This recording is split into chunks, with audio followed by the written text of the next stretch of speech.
కీర్తనలు 22:4. మా పితరులు నీ యందు నమ్మిక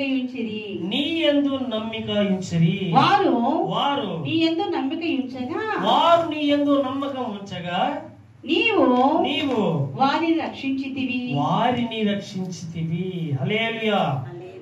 ఇక్కడ దావీదు రాస్తున్నటువంటి కీర్తన.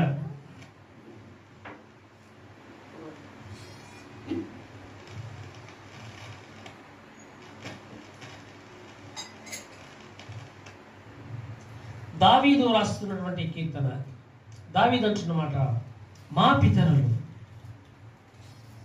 నీ యందు నమ్మకం ఉంచిరి. హల్లెలూయా. నిజంగా దావీదు యొక్క పూర్వీకులు, వారి ఫాదర్స్ అనగా వారి యొక్క తండ్రి, వారి తండ్రులు, తాతలు, ముత్తాతలు అందరూ కూడా యెహోవా యందు వారు నమ్మకం ఉంచి ఉన్నారు. హల్లెలూయా. దేవునికి స్తోత్రం. కనుకనే నీవు వారిని రక్షించితివి. Praise the lord. యేసుక్రీస్తు ప్రభువుల వారు రక్షించే దేవుడు. అందుకే యెహోవా దేవుడు, ఆయన రక్షించుటకు సమర్థత కలిగినటువంటి దేవుడు.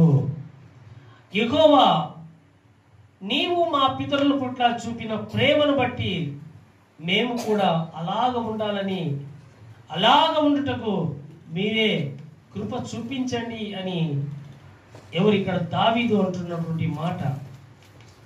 మా పితరులు నీ యందు నమ్మకం ఇచ్చి ఉన్నారు. మరి ఈనాడు ఈ కాలంలో తల్లిదండ్రులు చేస్తున్నటువంటి భక్తి మరి పిల్లలు చేస్తున్నారా? చూడండి, తల్లిదండ్రులు ఒక మంచి భక్తి పరులు, వారు పాస్టర్స్ కావచ్చు, విశ్వాసిగా ఉండొచ్చు, ఎవరైనా కావచ్చు. అయితే వారు చేస్తూ ఉన్నటువంటి ఆ భక్తిని మరి ఈనాడు పిల్లలు చేస్తూ ఉన్నారా అనేది ఒక్కసారి మనం ఆలోచించాలి.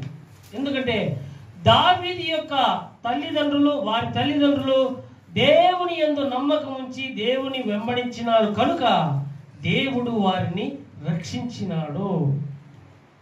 చూడండి, అబ్రహాము ఒక మంచి భక్తిపరుడు. Praise the lord. దేవునికి స్తోత్రం. అబ్రహాము ఏమీ తెలియనటువంటి వ్యక్తి, కాలి బొమ్మలు చేసుకుని తన జీవితాన్ని, తన యొక్క కుటుంబాన్ని పోషించుకునేటువంటి ఆ వ్యక్తి దేవుడు మాట్లాడినప్పుడు దేవుని మాటకు లోబడ్డాడు.